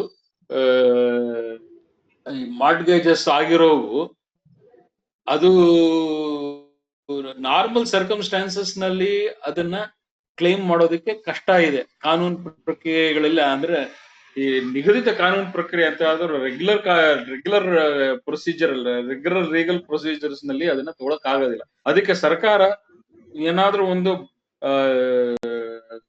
ತನ್ನ ಒಂದು ಡಿಸ್ಕ್ರಿಷನ್ ಅಲ್ಲಿ ಪವರ್ಸ್ ನಲ್ಲಿ ಆ ಕೆಲವೊಂದು ಅದೇನಿಲ್ಲ ಅದಷ್ಟು ಈ ನಮ್ಮ ಬ್ಯಾಂಕಿನ ಥರ್ಡ್ ಪಾರ್ಟಿ ಮಾರ್ಟ್ಗೇಜಸ್ ಅಥವಾ ಇವರು ಪ್ಯಾನಿಕ್ ನಲ್ಲಿ ಸಿಸ್ಟಮ್ ಫಾಲೋ ಮಾಡದೆ ಏನೇನ್ ಮಾರ್ಟ್ಗೇಜ್ ಮಾಡಿದ್ರು ಆ ಪ್ರಾಪರ್ಟಿಗಳು ಫ್ರೀಸ್ ಆಗಿ ಆ ಪ್ರಾಪರ್ಟಿಯನ್ನ ಡಿಸ್ಪೋಸ್ ಮಾಡಿ ಆ ಪ್ರಾಪರ್ಟಿನ ಕನ್ಫಿಸ್ಕೇಟ್ ಮಾಡಿ ಅದನ್ನ ಕಾನೂನು ಹರಾಜು ಪ್ರಕ್ರಿಯೆ ಮಾಡಿ ಅದರಿಂದ ಬರೋ ಪ್ರೊಸೀಡ್ಸ್ ಅನ್ನ ಬ್ಯಾಂಕ್ನವರಿಗೆ ಕೊಡುವಂತ ಒಂದು ಪ್ರಕ್ರಿಯೆ ನಡೆದ್ರೆ ನಮ್ ಬ್ಯಾಂಕು 90% ರಿವೈವಲ್ ಚಾನ್ಸಸ್ ಇದೆ. ಸೊ ಆ ಒಂದು ಪ್ರಕ್ರಿಯೆನಲ್ಲೇನೆ ಹೆಚ್ಚಿನ ಕಾನ್ಸಂಟ್ರೇಷನ್ ಕೊಡ್ಬೇಕು ಅಂತ ನಾವು ಪ್ರಿಯಾಂಕ್ ಖರ್ಗೆ ಅವ್ರಿಗೂ ಮನವಿ ಮಾಡಿದ್ವಿ. ರಾಜ್ಯ ಮತ್ತೆ ಆ ಸಿನಾಪ್ಸಿಸ್ ನಲ್ಲಿ ನಾವು ಕೊಟ್ಟಿರುವಂತ ಮೂಲ ಸಾರಾಂಶ ಅದೇನೇನೆ. ಸೊ ಇವಾಗ ಏನೇನ್ ಪ್ರಾಪರ್ಟೀಸ್ ಇದಾವೆ ಆ ಪ್ರಾಪರ್ಟೀಸ್ ಅನ್ನ ಸರ್ಕಾರ ತನ್ನ ಡಿಸ್ಕ್ರಿಷನರಿ ಪವರ್ಸ್ ಯೂಸ್ ಮಾಡಿ ಅದಕ್ಕೆ ಬಂದಿರತಕ್ಕಂತಹ ಒಂದು ಅದಕ್ಕೆ ಕಾನೂನಿನ ಒಂದು ಶಕ್ತಿ ಏನಿದೆ ಆ ಶಕ್ತಿನ ಉಪಯೋಗಿಸ್ಕೊಂಡು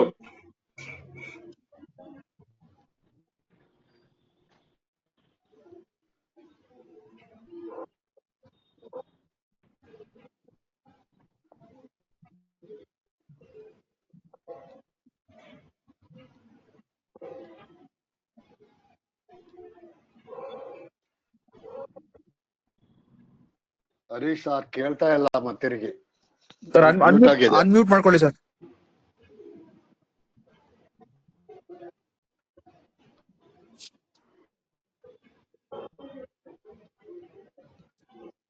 ಸರ್ ಅನ್ಮ್ಯೂಟ್ ಮಾಡ್ಕೋಬೇಕು ಹರೀಶ್ ಅವರೇ, ಕೇಳಿಸ್ತಿಲ್ಲ ಸರ್.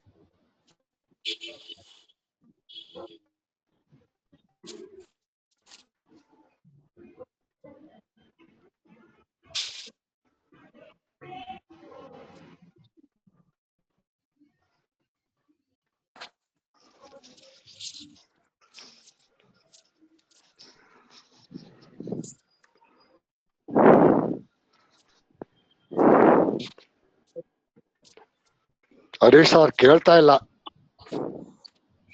ನಿಮ್ ವಾಯ್ಸ್ ಕೇಳಿಸ್ತಾ ಇಲ್ಲ ಹರೀಶ್ ಅವರೇ. ಅನ್ಮ್ಯೂಟ್ ಮಾಡ್ಕೊಳ್ಳಿ ಸರ್.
ಹರೀಶ್ ಸರ್ ಅನ್ಮ್ಯೂಟ್ ಮಾಡ್ಕೊಳ್ಳಿ ಸರ್, ನಿಮ್ ವಾಯ್ಸ್ ಕೇಳಿಸ್ತಾ ಇಲ್ಲ.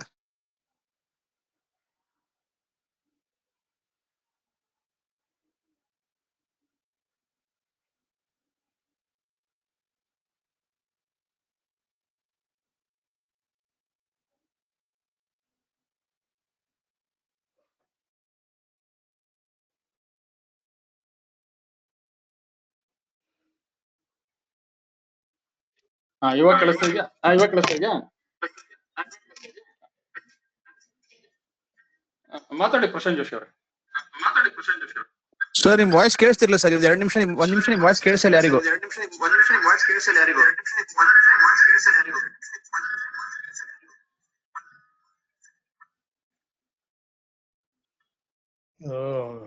ಎಕೋ ಆಗ್ತದೆ ನೋಡ್ರಿ, ಎಕೋ. ಎಲ್ಲಿ ತನಕ ಕೇಳಿಸ್ತಿದೆ ನಿಮ್ಗೆ ವಾಯ್ಸ್?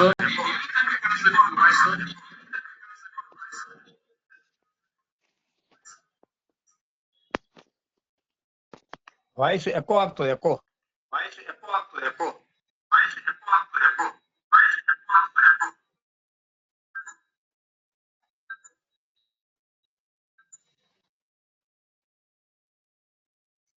ಇವಾಗ ಆಗ್ತಾ ಇದೆಯಾ ಯಾಕೋ?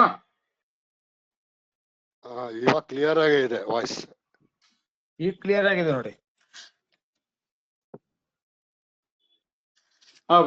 ಪ್ರಶಾಂತ್ ಜೋಶಿ ಅವರೇ, ನೀವ್ ಏನ್ ಹೇಳ್ಬೇಕು ಅಂತಿದ್ರಿ ನೀವು? ಇಲ್ಲ ಸರ್, ನಿಮ್ದು ಅನ್ಮ್ಯೂಟ್ ಆಗಿರ್ಲಿಲ್ಲ ಸರ್, ನೀವು ಕಂಪ್ಲೀಟ್ಲಿ ಮ್ಯೂಟ್ ಆಗ್ಬಿಟ್ಟಿದ್ರಿ. ಎಲ್ಲರೂ ಅದನ್ನೇ ಕನ್ಸರ್ನ್ ರೈಸ್ ಮಾಡ್ತಾ ಇದ್ದಾರೆ ಅಷ್ಟೇ. ನಿಮ್ ಮಾತೇ ಕೇಳಿಸ್ತಿರ್ಲಿಲ್ಲ ಸರ್, ಲಾಸ್ಟ್ 1 minute ಅಂತ ಹೇಳ್ಬೋದು.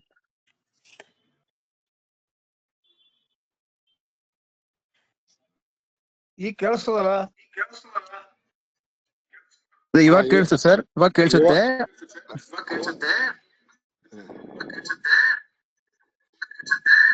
ಎಕೋ ಹಿಂಗಿದೆ ಸರ್. ಮತ್ತೆ ಎಕೋ ಆಗ್ತದೆ ನೋಡಿ.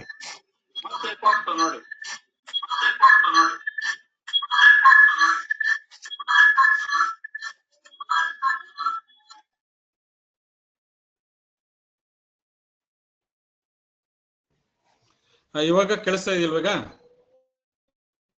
ಕೇಳಿಸ್ತಾ ಇದೆ ಸರ್. ಮಾತಾಡಿ. ಕೇಳಿಸ್ತಾ ಇದೆ ಸರ್, ನೀವು ಕಂಟಿನ್ಯೂ ಮಾಡಿ. ಅಲ್ಲ ನಾನು ಎಲ್ಲಿ ತನಕ ನನ್ನ ಮಾತು ಕೇಳಿಸ್, ಯಾವ ಪಾಯಿಂಟ್ ಅಲ್ಲಿ ಮ್ಯೂಟ್ ಆಯ್ತು ಅಂತ? ಸಾಧಾರಣ ಒಂದು 3 minutes ಬ್ಯಾಕ್ ಸ್ಟಾಪ್ ಆಗಿತ್ತು. ಅದೇನೆ, ಏನಿಲ್ಲ, ಇವಾಗ ಪ್ರಕ್ರಿಯೆ ಏನಾಗಿದೆ, ಆ ಲೀಗಲ್ ನಾವು ಕೊಟ್ಟಿರ್ತಕ್ಕಂತಹ ಸಿನಾಪ್ಸಿಸ್ ಏನಿದೆ ಅದನ್ನ ಲೀಗಲ್ ಟೀಮ್ ಅವರಿಗೆ ಕೊಟ್ಟಿದ್ದಾರೆ. ಕೊಟ್ಟ ಮೇಲೆ CS ಅವರು, ಚೀಫ್ ಸೆಕ್ರೆಟರಿ ಅವರು ಅದ್ರ ಬಗ್ಗೆ ಕ್ರಮ ತಗೋತಾ ಇದ್ದಾರೆ. ಅಂದ್ರೆ ಅವ್ರ ಡಿಪಾರ್ಟ್ಮೆಂಟ್ ಅಲ್ಲೇ ಅಲ್ಲಿ RCS ಇರ್ಬೋದು, ಅಲ್ಲಿಂದ ಇಲ್ಲಿಂದೆಲ್ಲ ಮಾಹಿತಿ ತರಿಸ್ಕೊತಾ ಇದ್ದಾರೆ. ಮತ್ತೆ ಏನ್ ಕ್ರಮ ತಗೋಬಹುದು ಅನ್ನೋದ್ರ ಬಗ್ಗೆ ಅವ್ರ ಪ್ರಕ್ರಿಯೆ ನಡೆಸ್ತಾ ಇದ್ದಾರೆ. ಮತ್ತೆ ಇವ್ರು ಪ್ರಿಯಾಂಕ್ ಖರ್ಗೆ ಅವರು ಮತ್ತೆ ಸರ್ಕಾರದ ಕಡೆಯಿಂದ ಒಂದು ಲೀಗಲ್ ಒಪಿನಿಯನ್ ತಗೊಂಡು ಯಾವ ರೀತಿಯಾದಂತಹ ಕಾನೂನಾತ್ಮಕವಾಗಿ ಯಾವ ರೀತಿ ಸರ್ಕಾರ ಕೆಲಸ ಮಾಡಬಹುದು ಅನ್ನೋದನ್ನ ಲೀಗಲ್ ಒಪಿನಿಯನ್ ತಗೋತಾ ಇದ್ದಾರೆ. ನಾವು ಅವ್ರಿಗೆ ಮೂಲತಃ ಕೇಳಿರೋದು ಏನಂದ್ರೆ, ಈ ರೆಗ್ಯುಲರ್ ಮಾರ್ಗೇಜಸ್ ಏನಿದೆ ಅದು ದಟ್ ಈಸ್ ಓಕೆ, ಅದನ್ನ ನೀವು ಕಾನೂನು ಪ್ರಕ್ರಿಯೆ ಮೂಲಕ ಅದನ್ನ ತಗೋಬಹುದು. ಆದ್ರೆ ಕೆಲವು ಪ್ರಾಪರ್ಟೀಸ್ ನಾಟ್ ಎನ್ಫೋರ್ಸಬಲ್ ಅಂತ ಕೆಲವರು ಅದನ್ನ ಎನ್ಫೋರ್ಸಬಲ್ ಅಂತ ಹೇಳಿ ಅದನ್ನ ಮೂಲೆ ಗುಂಪು ಮಾಡಿದ್ರು. ಅಂತ ಪ್ರಾಪರ್ಟಿಗಳನ್ನ ತಗೊಳ್ಳೋದಿಕ್ಕೆ ಮಾರ್ಟ್ಗೇಜಸ್ ಎಲ್ಲ ಅದಕ್ಕೆ ಬೇಕಾಗಿರುವಂತ ಡಾಕ್ಯುಮೆಂಟ್ಸ್ ತರಿಸ್ಕೊಂಡು ಅದು ಎವ್ರಿ ಡಾಕ್ಯುಮೆಂಟ್ ಅನ್ನ ನೀವು ಕೂಲಂಕುಷವಾಗಿ ಸ್ಟಡಿ ಮಾಡಿ ಅದನ್ನ ಯಾವ ರೀತಿ ಇದನ್ನ ಎನ್ಕ್ಯಾಶ್ ಮಾಡಿ ನಮ್ಮ ಡಿಪಾಸಿಟರ್ಸ್ಗೆ ದುಡ್ಡು ಬರೋ ರೀತಿಯಲ್ಲಿ, ಯಾಕೆಂದ್ರೆ ಈ ಅನ್ಎನ್ಫೋರ್ಸಬಲ್ ಪ್ರಾಪರ್ಟಿ ಡಾಕ್ಯುಮೆಂಟ್ಸ್ ಏನ್ ಮಾರ್ಟ್ಗೇಜ್ ಆಗಿದೆ ಬ್ಯಾಂಕ್ಗೆ, ಆ ಪ್ರಾಪರ್ಟೀಸ್ ನ ಕಲೆಕ್ಟಿವ್ ಆಗಿ ಸರಿಯಾದ ರೀತಿಯಲ್ಲಿ ಕನ್ಫಿಸ್ಕೇಟ್ ಮಾಡಿ ಹರಾಜ್ ಹಾಕಿದ್ರೆ ಆ ಪ್ರಕ್ರಿಯೆಯಿಂದ ನಮ್ಮ ಬ್ಯಾಂಕಿನ ಪ್ರಾಬ್ಲಮ್ ಸಾಲ್ವ್ ಆಗತ್ತೆ. ಸೊ ಈ ಪ್ರಕ್ರಿಯೆನ ಹೆಚ್ಚಿನ ಗಮನ ಹರಿಸ್ಬೇಕು. ಅವಾಗ ನಮ್ಮ ಪ್ರಾಬ್ಲಮ್ ಬ್ಯಾಂಕಿನ ಡಿಪಾಸಿಟರ್ಸ್ಗಳು ಏನ್ ದುಡ್ಡು ಕಳ್ಕೊಂಡಿದ್ದಾರೆ ಆ ದುಡ್ಡು ವಾಪಸ್ ಬರುವಂತ ಸಾಧ್ಯತೆ ಇದೆ. ವರ್ಸ್ಟ್ ಅಂತ ಹೇಳಿದ್ರೆ ಅಟ್ಲೀಸ್ಟ್ ಒಂದು 50 to 60% ಆದ್ರೂ ದುಡ್ಡು ವಾಪಸ್ ಬರುತ್ತೆ. ಎಷ್ಟು ಸಾಲ್ವೇಜ್ ಆಗುತ್ತೋ ಸಾಲ್ವೇಜ್ ಮಾಡಬಹುದು. ಅದು ಒಂದು. ಜೊತೆಗೆ ಇನ್ವೆಸ್ಟಿಗೇಷನ್ ಈಗ ಮೊನ್ನೆ ನೀವೆಲ್ಲ ನೋಡಿರ್ಬೋದು, ನ್ಯೂ ಇಂಡಿಯಾ ಕೋಆಪರೇಟಿವ್ ಬ್ಯಾಂಕ್ ಈ ಒಂದು ಹಗರಣದಲ್ಲಿ ಮುಂಬೈ ಪೊಲೀಸ್ ಅಥವಾ ಮಹಾರಾಷ್ಟ್ರ ಪೊಲೀಸ್ ಏನಿದೆ ಅದು EOW ಅಂದ್ರೆ ಎಕನಾಮಿಕ್ ಅಫೆನ್ಸ್ ವಿಂಗ್ನವರು RBI ಅಫಿಷಿಯಲ್ಸ್ ಈ ಬ್ಯಾಂಕ್ ಅಂದ್ರೆ ನ್ಯೂ ಇಂಡಿಯಾ ಬ್ಯಾಂಕ್ ಅಲ್ಲಿ ಯಾರ್ಯಾರು ಇನ್ಸ್ಪೆಕ್ಷನ್ ಮಾಡಿದ್ರು, ಯಾರ್ಯಾರು ಇದನ್ನ ತಪಾಸಣೆ ಮಾಡಿದ್ರು, ಆ ಪ್ರತಿಯೊಬ್ಬ ಅಧಿಕಾರಿನೂ ಕರೆದು ನಾವು ಇನ್ವೆಸ್ಟಿಗೇಷನ್ ಮಾಡ್ತೀವಿ, ಅವ್ರ ಮೇಲೇನು ಕ್ರಮ ತಗೋತೀವಿ ಎನ್ನುವ ರೀತಿಯಲ್ಲಿ ಪೇಪರ್ ಸ್ಟೇಟ್ಮೆಂಟ್ ಬಂತು. ಅದನ್ನ ನಮ್ಮ ಗ್ರೂಪ್ ನಲ್ಲೆಲ್ಲ ಸರ್ಕ್ಯುಲೇಟ್ ಮಾಡಿದ್ದು ತಾವೆಲ್ಲ ನೋಡಿರ್ಬೋದು ಏನೋ ಅದನ್ನ. ಆ ರೀತಿಯಾದಂತ ಪ್ರಕ್ರಿಯೆಯನ್ನು ನಾವು ನಡೆಸಬೇಕು ಅಂತ ನಾವು ಆಗ್ರಹ ಮಾಡ್ತಾ ಇದ್ವಿ. So let investigation, the scope of investigation expand right from RBI to RCS to bank management to staff, everyone, ಮತ್ತೆ ಬಾರೋವರ್ಸ್ ಫ್ರಾಡ್ಸ್ಟರ್ಸ್ ಯಾರ್ಯಾರಿದ್ದಾರೆ ಎಲ್ಲಾರನ್ನೂ ಸೇರಿಸಿ ಒಂದು ಬ್ಲಾಂಕೆಟ್ ಆಗಿ ಅಂಬ್ರೆಲಾ ಬ್ಲಾಂಕೆಟ್ ಆಗಿ ಎಲ್ಲಾರ ಮೇಲೆ ಇನ್ವೆಸ್ಟಿಗೇಷನ್ ಮಾಡಬೇಕು ಅನ್ನೋ ರೀತಿಯಲ್ಲಿ ನಾವು ಕೇಳ್ಕೊತಾ ಇದ್ವಿ. ಸೊ ಅದನ್ನ ನೋಡೋಣ ಮುಂದಿನ ದಿನಗಳಲ್ಲಿ ಯಾವ ರೀತಿ ಅದಕ್ಕೆ ಸ್ಪಂದನೆ ಸಿಗುತ್ತೆ ಮತ್ತೆ ಯಾವ ರೀತಿಯಲ್ಲಿ ಕ್ರಮ ಜರುಗುತ್ತೆ ಅದನ್ನ ನಾವು ಕಾದು ವೇಟ್ ಮಾಡಬೇಕಾಗಿದೆ. ಸೊ ಈಗ ಸದ್ಯಕ್ಕೆ we are closely interacting with the bank, ಅಂದ್ರೆ with the government. So we are awaiting the results. ಅದನ್ನ ಮುಂದೆ ಏನೇನ್ ಕ್ರಮಗಳು ತಗೋತಾರೆ ಅನ್ನೋದನ್ನ ನಾವು ನೋಡ್ಬೇಕಾಗಿದೆ. ಸೊ ದಿಸ್ ಇಸ್ ಇದು ನಾನು ಏನ್ ಹೇಳ್ಬೇಕು ಅನ್ಕೊಂಡಿದ್ದೆ, ತಮ್ಮ ಜೊತೆ ಏನೇನು ಶೇರ್ ಮಾಡ್ಕೋಬೇಕು ಅಂತಿದ್ದೆ, that is what I wanted to tell you ನಾ. ಈಗ ತಮಗೇನಾದ್ರೂ ಪ್ರಶ್ನೆಗಳಿದ್ರೆ ಅಥವಾ ತಮಗೇನಾದ್ರೂ ಡೌಟ್ಸ್ ಇರ್ಬೋದು ಅಥವಾ ತಾವೇನಾದ್ರೂ ಒಂದು ಹೇಳೋದಕ್ಕೆ ಇಷ್ಟಪಡೋದು ಅಂತವ್ ಏನಾದ್ರು ಇದ್ರೆ ಇವು ಮಾತಾಡಿ.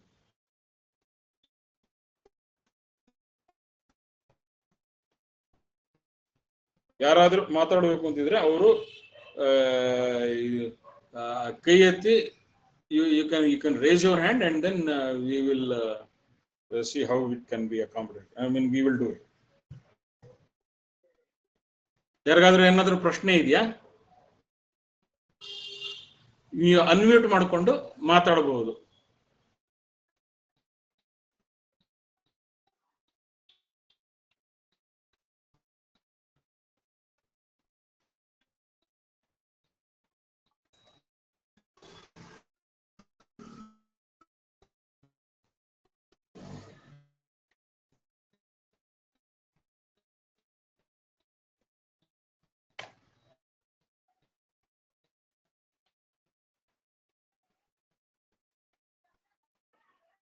ಪ್ರಶ್ನೆ ಇದೆಯಾ ಯಾರಿಗಾದ್ರೂ?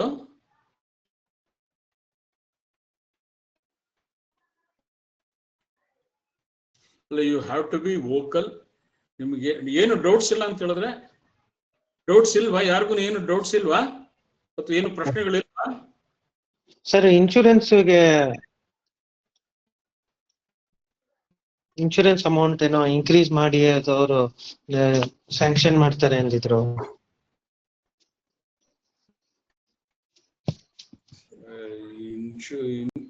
ಸರ್ ಇದು ಇನ್ಶೂರೆನ್ಸ್ ಅಮೌಂಟ್ ಇಂದು DICGC ಇದು ಅಮೌಂಟ್ ಜಾಸ್ತಿ ಆಗ್ಬೇಕು ಅಂತ ಹೇಳಿದ್ರೆ ಅದು ಪಾರ್ಲಿಮೆಂಟ್ ಅಲ್ಲಿ ಆಕ್ಟ್ ಅಮೆಂಡ್ ಆಗ್ಬೇಕು.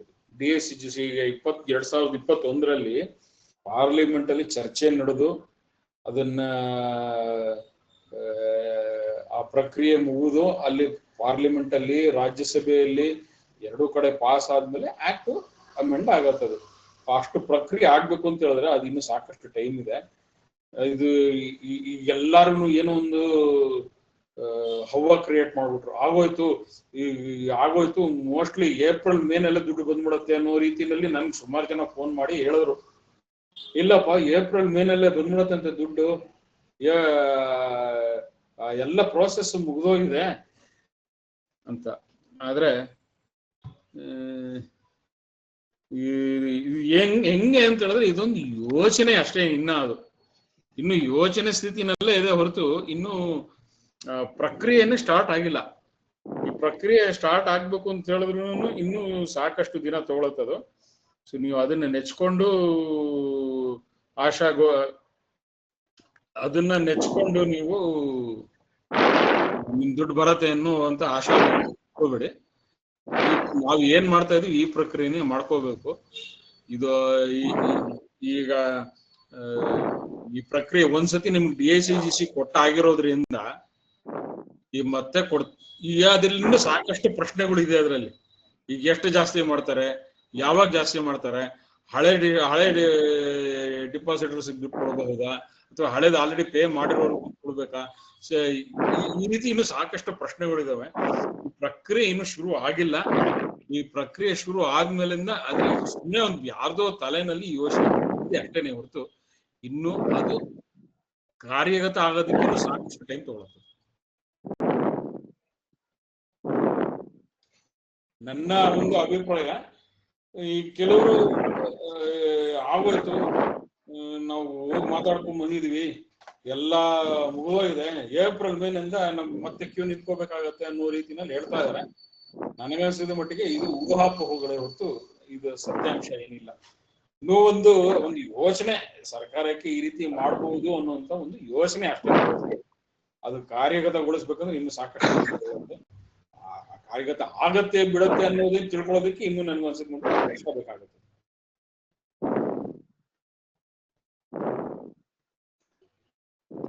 ಬೇರೆ ಪ್ರಶ್ನೆಗಳೇನಾದ್ರು ಇದಾವ?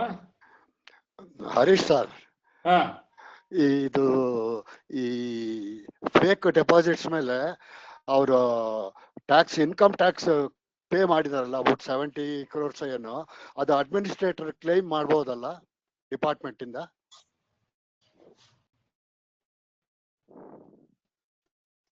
ಇದು I am not an expert in this, but ನನ್ನ ಪ್ರಕಾರ, ನಾನು ವಿಷಯ ತಿಳ್ಕೊಂಡಿರೋ ಪ್ರಕಾರ, ನೀವು ನನಗೆ ಆದಾಯ ಬಂದಿದೆ ಅಂತ ಹೇಳಿ ಅದಕ್ಕೆ ಟ್ಯಾಕ್ಸ್ ಕಟ್ಟಿದ್ದೀರಾ.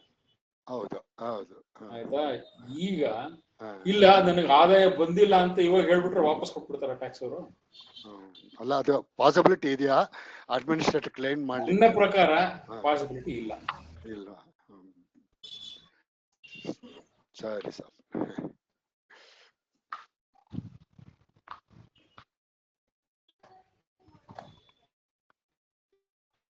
ನನ್ನ ಪ್ರಕಾರ ಆ ರೀತಿ ಯಾವುದೇ ಪಾಸಿಬಿಲಿಟೀಸ್ ಇಲ್ಲ, ಕಾಣಿಸ್ತಾ ಇಲ್ಲ. ಯಾಕಂದ್ರೆ ಇನ್ಕಮ್ ಟ್ಯಾಕ್ಸ್ಗೆ ನಾವೇ ಹೇಳಿರೋದು, ಅವ್ರೇನ್ ಕೇಳಿಲ್ಲ ನಮ್ಮನ್ನ, ನಾವೇನೆ ಅವ್ರಿಗೆ ಹೋಗಿ ನಮ್ದು ಇಷ್ಟೊಂದು ಪ್ರಾಫಿಟ್ ಬಂದಿದೆ, ಹಾಗಾಗಿ ನಾವು 70 ಕೋಟಿ ರೂಪಾಯಿ ಇನ್ಕಮ್ ಟ್ಯಾಕ್ಸ್ ಕಟ್ಟುವಂತ ಒಂದು ಪರಿಸ್ಥಿತಿಲಿ ನಾವಿದೀವಿ ಅಂತ ಹೇಳಿ ಲಾಭಾಂಶ ತೋರಿಸ್ಬಿಟ್ಟು ನಾವೇ ಹೋಗಿ ಕಟ್ಟಿದ್ದೇವೆ ವಾಲಂಟಿಯರ್ ಆಗಿ. ಹೌದು ಸರ್. ಆಯ್ತಾ? ಈಗ ಆ ವಾಲಂಟ್ರಿ ಇಲ್ಲ, ಇದು ತಪ್ಪು, ಹಂಗೆ ಅಂತ ಹೇಳಿದ್ರೆ ಇದು ಯಾವ ಇದು ಅಂತ ನನಗೆ ಅರ್ಥ ಆಗ್ತಾ ಇಲ್ಲ. ಸೊ ನನ್ನ ಪ್ರಕಾರ it is not going to happen, but again I may be wrong. ಸರಿ ಸರ್, ಕೇಳೋಣ. ಯಾರು ಚಾರ್ಟರ್ಡ್ ಅಕೌಂಟೆಂಟ್ ಕೇಳಿದ್ರೆ ಗೊತ್ತಾಗುತ್ತೆ. ಕೇಳಿ ನೋಡಿ, ಕೇಳ. Okay sir, thank you. ಬೇರೆ ಯಾರಿಗಾದ್ರೂ ಏನಾದ್ರು ಪ್ರಶ್ನೆಗಳಿದಾವ? ಹರೀಶ್, ಇದು SIT ಏನಾಯ್ತು ಸರ್? ಏನಾದ್ರು ಅಟ್ಲೀಸ್ಟ್ ಸ್ಟಾರ್ಟ್ ಆಯ್ತಾ ಪ್ರೋಗ್ರೆಸ್? SIT ಫಾರ್ಮೇಶನ್ ಆಯ್ತಾ? ಅದು ಅವ್ರ ಲೀಗಲ್ ಒಪಿನಿಯನ್ ಅದು ಇದು ಏನೋ 108 ನಡೀತಾ ಇದೆ, ಬ್ಯಾಕ್ ಗ್ರೌಂಡ್ ಅಲ್ಲಿ ಸಿಕ್ಕಾಪಟ್ಟೆ ಕೆಲಸ ನಡೀತಾ ಇದೆ ಸರ್. ಅದನ್ನೇ ನಾನು ಅದನ್ನೇ ಎಕ್ಸ್ಪ್ಲೈನ್ ಮಾಡ್ತಾ ಇದ್ದೀನಿ. ಈಗ ಯಾವ ಹಂತದಲ್ಲಿ ಇವಾಗ ಲೀಗಲ್ ಒಪಿನಿಯನ್ ತಗೊಳ್ಳ, ನಾವು ಒಂದು ಸೈನಾಪ್ಸಿಸ್ ಕೊಟ್ಟಿದೀವಿ, ಬ್ಯಾಂಕಿನ ಒಂದು ಸ್ಥೂಲವಾದಂತ ಒಂದು ವಿವರಣೆ ಕೊಟ್ಟು ನಮ್ಮ ಇವರು ಪ್ರಿಯಾಂಕ್ ಖರ್ಗೆ ಅವ್ರಿಗೆ ಮಿನಿಸ್ಟರ್ಗೆ ಅವ್ರಿಗೆ ಸೈನಾಪ್ಸಿಸ್ ಕೊಟ್ಟಿದೀವಿ. ಅವರು ಓದಿದ್ದಾರೆ, ಮತ್ತೆ ಒಬ್ರು ಬ್ಯಾಂಕಿನ ಗೌರ್ಮೆಂಟ್ ಲೀಗಲ್ ಅಡ್ವೈಸರ್ಸ್ಗೆ ಯಾರು ಕೊಟ್ಟಿದಾರಂತೆ. ಅವರು ಅದನ್ನೆಲ್ಲ ಓದಿ ಅದನ್ನ ಅರ್ಥ ಮಾಡ್ಕೊಂಡು ಏನೇನ್ ಕ್ರಮಗಳು ತಗೋಬಹುದು, SIT ಯಾವ ರೀತಿ ಫಾರ್ಮೇಶನ್ ಆಗಬೇಕು, ಏನೇನಿರುತ್ತೆ ಅನ್ನೋದ್ರ ಬಗ್ಗೆ ಅದು ಇನ್ನು ಪ್ರಕ್ರಿಯೆ ನಡೀತಾ ಇದೆ.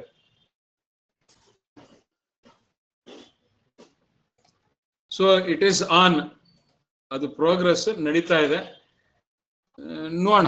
ಮತ್ತೆ ಇನ್ನೊಂದು ಫೋರೆನ್ಸಿಕ್ ಆಡಿಟ್ ಒಂದು ನಮ್ಮ ಬ್ಯಾಂಕ್ನ ಅಡ್ಮಿನಿಸ್ಟ್ರೇಟರ್ ಕೊಟ್ಟಿದ್ದೀನಿ ಅಂತ ಹೇಳಿದ್ರು, ನಾನು ಲಾಸ್ಟ್ ಟೈಮ್ ಮೀಟ್ ಆದಾಗ ಅಜಿತ್ ನಾಯರ್ ಅವರು. ಮತ್ತೆ ಅದು 3 ತಿಂಗಳು ಟೈಮ್ ತಗೊಂಡಿದ್ದಾರೆ. 3 ತಿಂಗಳು ಟೈಮ್ ತಗೊಂಡಿದ್ದಾರೆ. ಅಂಡ್ ಏನಂತಾರೆ ಅದಕ್ಕೆ, 3 ತಿಂಗಳು ಟೈಮ್ ತಗೊಂಡಿದ್ದಾರೆ. Most probably mid of April ಅಷ್ಟೊತ್ತಿಗೆ ಅದು ಆಡಿಟ್, ಇದು ಫೊರೆನ್ಸಿಕ್ ಆಡಿಟ್ ಇಂದು ರಿಪೋರ್ಟ್ ಬರುತ್ತೆ ಅಂತ ಹೇಳ್ತಾ ಇದ್ದಾರೆ. So we have to wait for that also. ಅದರಲ್ಲಿ ನಮಗೆ ಕ್ಲಾರಿಟಿ ಬಂದ್ಬಿಡುತ್ತೆ whether this bank is revivable or not ಅನ್ನುವಂಥದ್ದು ಒಂದು ಮಾಹಿತಿ ಗೊತ್ತಾಗುತ್ತೆ. ಅದು ಒಂದು ಪ್ರಕ್ರಿಯೆ ವೇಟ್ ಮಾಡಬೇಕಾಗಿದೆ. ಒಂದು SIT ಫಾರ್ಮೇಶನ್ ಯಾವ ರೀತಿ ಅಥವಾ ಹೇಗೆ ಮಾಡ್ತಾರೆ, ಏನ್ ಮಾಡ್ತಾರೆ ಅನ್ನೋದ್ರ ಬಗ್ಗೆ ಲೀಗಲ್ ಒಪಿನಿಯನ್ ತಗೊಂಡು ಸರ್ಕಾರ ಮುಂದಿನ ಕ್ರಮ ತಗೋಬೇಕು. ಮತ್ತೆ ಫೋರೆನ್ಸಿಕ್ ಆಡಿಟ್ ಬಗ್ಗೆ ಅದು ಒಂದಿದೆ, ಅದೊಂದು ಕ್ರಮ ನಡೀತಾ ಇದೆ, ಅದೊಂದು ಕಾರ್ಯಕ್ರಮ ನಡೀತಾ ಇದೆ. ಆ ಎರಡು ಮುಗಿದ ಮೇಲೆ ನಮ್ಮ ಬ್ಯಾಂಕ್ ರಿವೈವ್ ಆಗತ್ತೆ ಇಲ್ಲ ಅನ್ನೋದು ಗೊತ್ತಾಗುತ್ತೆ.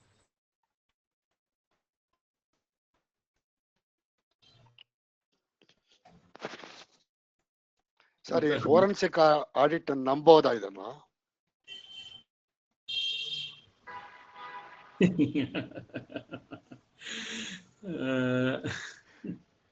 ಎಲ್ಲರ ಮೇಲೆ ಹೋಗ್ತಾ ಇದೆ ಸರ್ ಫೇತ್. ನಿಜ ನಿಜ, ಇದು ನೀವ್ ಹೇಳ್ತಾ ಇರೋದು 100% ನಿಜ. ಯಾಕಂದ್ರೆ ಇದುವರೆಗೂ ಯಾವ್ಯಾವ ಪ್ರಕ್ರಿಯೆಗಳು ನಡೆದಿದಾವೆ ಅದು ಯಾವ್ದ್ರ ಮೇಲೆ ನಂಬಿಕೆನೇ ಇಲ್ಲ ನಮ್ಗೆ.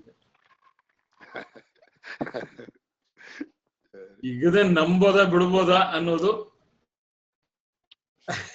ಏನ್ ಹೇಳೋಣ, ನಮ್ಮ ಹಣೆ ಬರ, ನಮ್ಮ ಹಣೆ ಬರ ಅಂದ. ಇಟ್ ಇಸ್ ಎನಿಬಡೀಸ್ ಗೆಸ್ ಅದು. ಈಗ ಅದಕ್ಕೇನೆ ಯಾವುದೇ ವ್ಯಕ್ತಿನಾಗ್ಲಿ ಅಥವಾ ಯಾವುದೇ ಒಂದು ಪಕ್ಷ ಆಗ್ಲಿ ಅಥವಾ ಯಾವುದೇ ಒಂದು ಸಂಘಟನೆ ಆಗ್ಲಿ ಅಥವಾ ಯಾವುದೇ ಒಂದು ಫಾರ್ಮ್ ಇದು ಆರ್ಗನೈಸೇಷನ್ ಇದಂದ್ರೆ ಸರ್ಕಾರ ಇರ್ಬೋದು, RBI ಇರ್ಬೋದು, ಅಡ್ಮಿನಿಸ್ಟ್ರೇಟರ್ ಇರ್ಬೋದು, ಅಥವಾ ನಮ್ಮ ಸಂಘಗಳಿರ್ಬೋದು, ಡಿಪಾಸಿಟರ್ ಸಂಘಗಳಿರ್ಬೋದು, ನಾನ್ ಇರ್ಬೋದು, ನೀವಿರ್ಬೋದು, ಯಾರೇ ಇರ್ಬೋದು, ಈಗ ಯಾರನ್ನು ನಂಬುವಂತ ಪರಿಸ್ಥಿತಿ ಇಲ್ಲ. ಸೊ ಇವತ್ತು ನಾವು ನಂಬಬೇಕಾಗಿರೋದು ಕೇವಲ ಒಂದೇನೆ, ವಾಟ್ ಇಸ್ ದ ರಿಸಲ್ಟ್. ಈ ರಿಸಲ್ಟ್ ಬಿಟ್ಟು ನಾವ್ ಇನ್ನೇನು ನಂಬಕ್ ಆಗೋದಿಲ್ಲ. ಯಾಕಂದ್ರೆ what we C on the ground, what we C on the paper, what we see action happening on the ground is the only reality that we have. ನಾನು ಏನೋ ಒಂದು ಹೇಳ್ತಾ ಇದ್ದೀನಿ ಅಂದ್ರೆ ಅದನ್ನ ನೀವು ನಂಬಬೇಕು ಅಂತ ನಾನು ಎಕ್ಸ್ಪೆಕ್ಟ್ ಮಾಡ್ಕೋಬೇಕು, ಅದನ್ನ ಮಾಡ್ಕೋಬೇಕು. ಇನ್ನೊಬ್ರು ಏನೋ ಇನ್ನೊಂದು ಹೇಳ್ತಾ ಇದಾರೆ ಅಂತ ಹೇಳಿದ್ರೆ, ಈಗ ನಾವು DICGC ನಲ್ಲೇ ನೋಡಿದ್ವಿ. DICGC ನನ್ಗೇನೆ ಫೋನ್ ಮಾಡಿರಿ, ನೀವು ತಪ್ಪು ಮಾಹಿತಿ ಹೇಳ್ತಾ ಇದ್ದೀರಾ, ನನಗೆ ಬೈದ್ರು ಕೆಲವರೆಲ್ಲ ನನ್ಗೆ. ಆದ್ರೆ ನಾನು ಏನಾಯ್ತು, ನಾನು ನನ್ನ ಮಟ್ಟಿಗೆ ನನಗೆ ಇದ್ದಂತ ರಿಸೋರ್ಸಸ್ ಮತ್ತೆ ನನಗೆ ಇದ್ದಂತಹ ಏನು ಸೋರ್ಸಸ್ಗಳ ಮೂಲಕ ನಾನು ಹೋಗಿ ಎಲ್ಲ ಒಂದು ರಿಸರ್ಚ್ ಮಾಡಿದಾಗ ನಾನು ಕಂಡ್ಕೊಂಡ ರಿಯಾಲಿಟಿ ಏನಪ್ಪಾ ಅಂತ ಹೇಳಿದ್ರೆ, this is just a germination stage. ಇನ್ನು ಜರ್ಮಿನೇಷನ್ ಸ್ಟೇಜ್ ಅಲ್ಲಿ ಇದೆ. ಅಂದ್ರೆ ಇನ್ನು ಅಂಕುರ, ಇನ್ನು ಏನ್ ಹೇಳ್ತಾರೆ, ಬೀಜ ಹಾಕಿದಾರೆ ಅಷ್ಟೇನೆ. ಇನ್ನ ಆ ಬೀಜ ಭೂಮಿ ಒಳಗೆ ಹೋಗಿ ಅದು ಮೊಳಕೆ ಹೊಡೆದು ಅಲ್ಲಿಂದ ಒಂದು ಪೈರ್ ಬಂದು ಅದು ಮರ ಆಗಿ ಅದು ಹಣ್ಣು ಕೊಡೋ ಪರಿಸ್ಥಿತಿನಲ್ಲಿ ಎಷ್ಟು ಅದು, ಅಥವಾ ಅದು ಆ ಪೈರು ಓಡೋದು ಮೇಲೆ ಅದೆಲ್ಲ ಇನ್ನು ಆಗ್ಬೇಕಂದ್ರೆ ಎಷ್ಟು ದೊಡ್ಡ ಪ್ರಕ್ರಿಯೆ ದೊಡ್ಡದಿದೆ ಅನ್ನುವಂತಹ ಸತ್ಯ ನನಗ್ ಗೊತ್ತಾಯ್ತು. ಬಟ್ ಅಗೈನ್ ಈಗ ಅವ್ರವ್ರ ಸತ್ಯಗಳನ್ನು ನಾವೇ ಕಂಡುಹಿಡ್ಕೋಬೇಕಾಯ್ತು. ಗ್ರೌಂಡ್ ಅಲ್ಲಿ ಏನಾಗ್ತಾ ಇದೆ, that should be the basis for our reaction.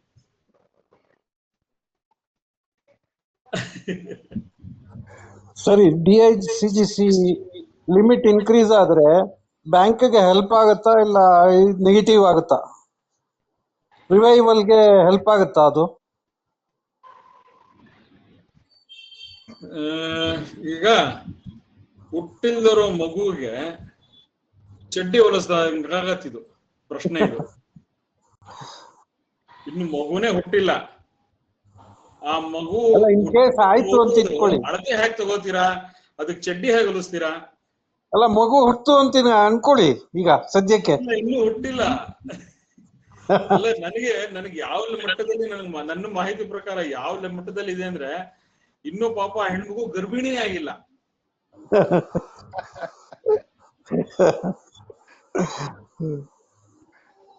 ಅಲ್ಲ, ಈಗ ನ್ಯೂ ಇಂಡಿಯಾ ಕೋಆಪರೇಟಿವ್ ಬ್ಯಾಂಕ್ 200 ಕೋಟಿ ಮೋಸ ಆಗಿದೆ ಅಂದ ತಕ್ಷಣನೇ ಇವರು ಇನ್ಶೂರೆನ್ಸ್ ಲಿಮಿಟ್ ರೈಸ್ ಮಾಡಕ್ಕೆ ಯೋಚನೆ ಮಾಡ್ತಾ ಇದ್ದಾರೆ. ಬಟ್ ನಮಗೆ ನಮ್ಮ ಗುರು ರಾಘವೇಂದ್ರ ಬ್ಯಾಂಕ್ ಅಲ್ಲಿ 2,000 ಕೋಟಿ ಲಾಸ್ ಆಗಿದೆ. ಅದನ್ನೇ ಯಾಕೆ ಮಾತಾಡ್ತಾ ಇಲ್ಲ ಸೆಂಟರ್ ಅವರು? CBIಗೂ ತಗೊಳ್ಳಿಲ್ಲ. ಏನೋ ಒಂದಿದೆ ಇಲ್ಲಿ, ಏನಿದೆ ಅನ್ನೋದು ಗೊತ್ತಾಗ್ತಾ ಇಲ್ಲ. ಇದನ್ನ ಡಿಸ್ಕಸ್ ಮಾಡಿ ಮಾಡಿ ಮಾಡಿ ಮಾಡಿ ಅದರ ಒಂದು complete it is a futile exercise ಅಂತ ಅನ್ನಿಸ್ಬಿಟ್ಟಿದೆ ನನಗಂತೂ. ಏನ್ ಹೇಳೋಣ, ಏನ್ ಉತ್ತರ ಕೊಡ್ಲಿ ನಾನು ಹೇಳಿ ನಿಮ್ಗೆ?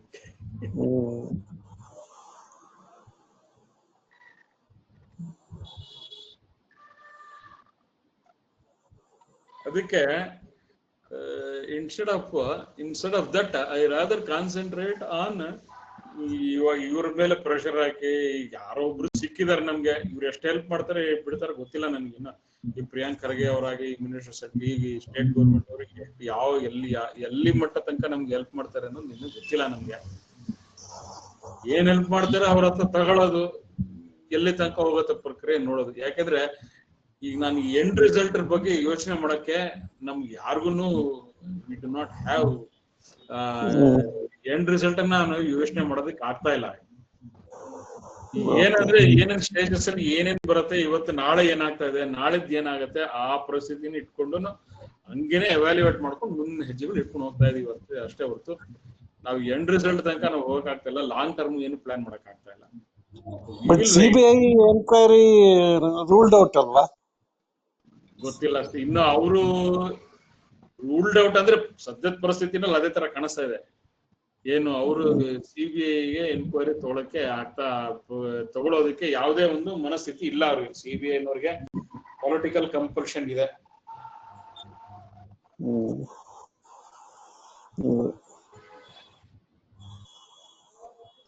ಅವ್ರಿಗೆ ಸಿಬಿಐಗೆ they have their own political compulsion not to take up this.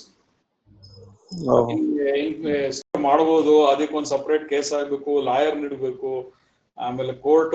ಇವಾಗ ನಾವು ನೋಡ್ತಾ ಇರೋ ಹಂಗೆ ಕೋರ್ಟ್ ರಾಘವೇಂದ್ರ ಬ್ಯಾಂಕ್ ಅಂತ ಹೇಳಿದ್ರೆ ಜಡ್ಜ್ಗಳನ್ನ ಫೈಲ್ ತೆಗೆದು ಈ ಕಡೆ ಎಸಿತಾರೆ. ಈಗ ಆಲ್ರೆಡಿ 10-12 ಕೇಸು ಕೋರ್ಟ್ ಅಲ್ಲಿ ಇದೆ. ಒಂದು ಕೇಸ್ ಯಾರು ಸೀರಿಯಸ್ ಆಗಿ ತಗೋತಾ ಇಲ್ಲ. ಇದು ಆ 11ರಲ್ಲಿ 12ನೇ ಕೇಸ್ ಆಗಿ ಕೂತ್ಕೊಳ್ಳೋದು. ಸೊ ಕೋರ್ಟ್ ಇಂದ ನಮ್ಗೆ ಯಾವ ರೀತಿ ನ್ಯಾಯ ದೊರಕುತ್ತೆ ಅನ್ನೋದು ನಮಗೆ ಇನ್ನೂ ಕಾನ್ಫಿಡೆನ್ಸ್ ಬರ್ತಾ ಇಲ್ಲ. ಜೊತೆಗೆ it is a very costly affair. ಯಾರು ನಮಗೆ ಈ ಕಾನೂನಿನ ನಾವು ಇಂಡಿವಿಜುವಲ್ ಹೋಗಿ ಕೇಸ್ ಹಾಕೋದಕ್ಕೆ ನಮ್ಗೆ ಮಿನಿಮಮ್ ಒಂದು 10 ಲಕ್ಷ ರೂಪಾಯಿ ತನಕ ಖರ್ಚಾಗತ್ತೆ. ಇದು 10 ಲಕ್ಷ. ಈಗ ನಾನು ನಿಮ್ಮ ಹತ್ರ 100 ರೂಪಾಯಿ 200 ರೂಪಾಯಿ ಕೇಳ್ಬೋದು ಅಷ್ಟೇ. ಈಗ ಪಾಪ ನೀವು ಎಷ್ಟಂತ ಕೊಡ್ತೀರ ದುಡ್ಡು? ಈಗ ಸಿಬಿಐ ಕೊಟ್ರು ನಮ್ಗೆ ದುಡ್ಡು ಬಂದ್ಬಿಡತ್ತಾ? ಆದಷ್ಟು ಖರ್ಚಿಲ್ದಂಗೆನೆ ಎಷ್ಟು ಕೆಲಸ ಆಗುತ್ತೋ ಅಷ್ಟು ಮಾಡ್ಕೊಳ್ಳೋಣ ಅಂತ ನಾನು ಕಾನೂನಿನ ಪ್ರಕ್ರಿಯೆಗೆ ಕೈ ಹಾಕ್ತಾ ಇಲ್ಲ. ಯಾಕೋ ಪ್ರೊಬೋನು ಯಾರು ಮಾಡಲ್ಲ ಅಂದ್ರೆ ಬಿಟ್ಟು ನಮ್ ಕೇಸ್ ಯಾರು ಇದು ಮಾಡಲ್ಲ.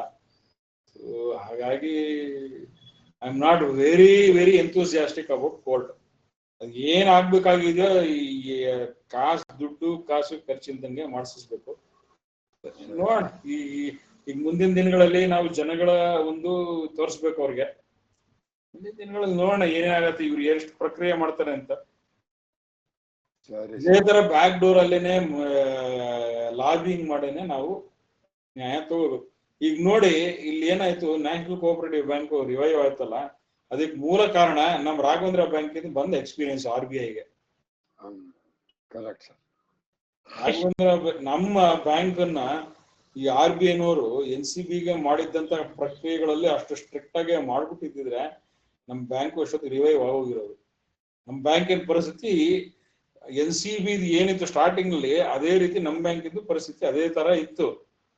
ಬಟ್ ಇದೇನಾಯ್ತು, ತುಂಬಾ ಟೈಮ್ ತಗೊಂಡ್ರು, ಅವರು ಸರಿಯಾಗಿ ಗಮನ ಹರಿಸ್ಲಿಲ್ಲ, ಅವ್ರಿಗೂ ಅರ್ಥ ಆಗ್ಲಿಲ್ಲ ಪ್ರಾಬ್ಲಮ್ ಏನಿದೆ ಅನ್ನೋದು.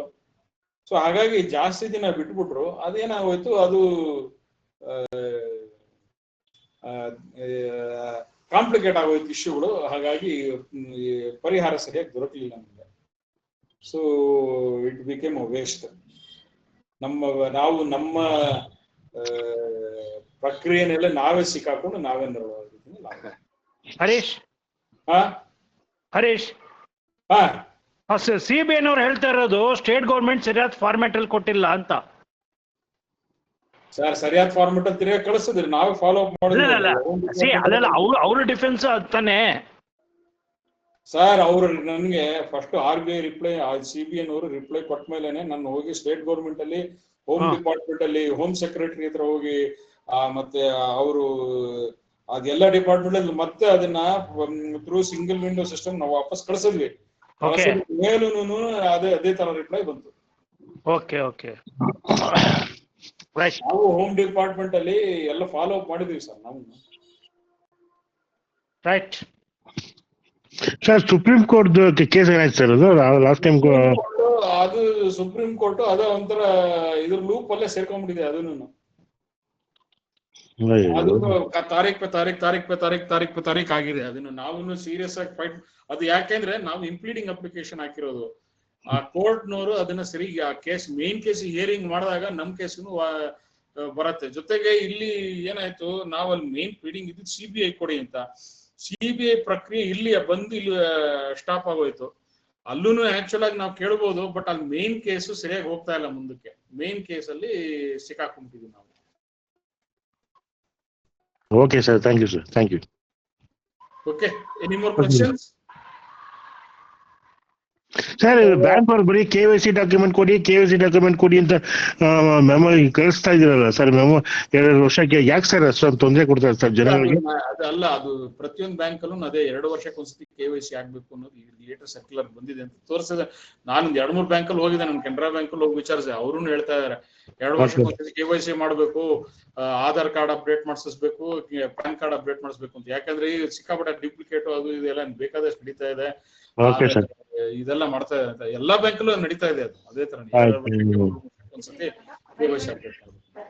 Okay sir, thank you sir. Okay, we have run completely out of time.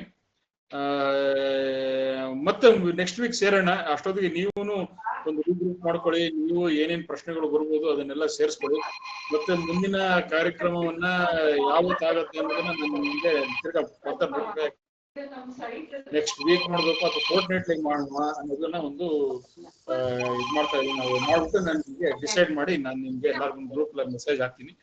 ಇದೇ ತರ ಮತ್ತೆ ನಮಸ್ಕಾರ ಸರ್. ಮತ್ತೆ ಜಾಯಿನ್ ಆಗಿ ಮತ್ತೆ ಈ ಕಾರ್ಯಕ್ರಮವನ್ನ ಇದೇ ರೀತಿ ಕಂಟಿನ್ಯೂ ಮಾಡ್ಕೊಂಡು ಹೋಗೋಣ. ತಮ್ಮೆಲ್ಲ ಸಹಕಾರದೊಂದಿಗೆ ಈ ಕಾರ್ಯಕ್ರಮ ನಡೆಸೋಣ. ತಾವೆಲ್ಲರೂ ಮತ್ತೆ ಬಂದು ರೀಗ್ರೂಪ್ ಆಗಿ ಮತ್ತೆ ಎಲ್ಲರೂ ಬಂದು ಜಾಯಿನ್ ಆಗಿ ಈ ಕಾರ್ಯಕ್ರಮದಲ್ಲಿ ಭಾಗವಹಿಸೋದಕ್ಕೆ ತಮ್ಮೆಲ್ಲರಿಗೂ ಹೃತ್ಪೂರ್ವಕವಾದಂತಹ ಒಂದು ಕೃತಜ್ಞತೆಗಳನ್ನು ಅರ್ಪಿಸುತ್ತಾ ಮತ್ತೆ ಮುಂದೆ ಮತ್ತೆ ಭೇಟಿ ಆಗೋಣ. ಮತ್ತೆ ಒಂದು ವಿಚಾರ ವಿನಿಮಯ ಮಾಡ್ಕೊಳ್ಳೋಣ. ಮತ್ತೆ ಅಪ್ಡೇಟ್ಗಳು ತಗೋಣ.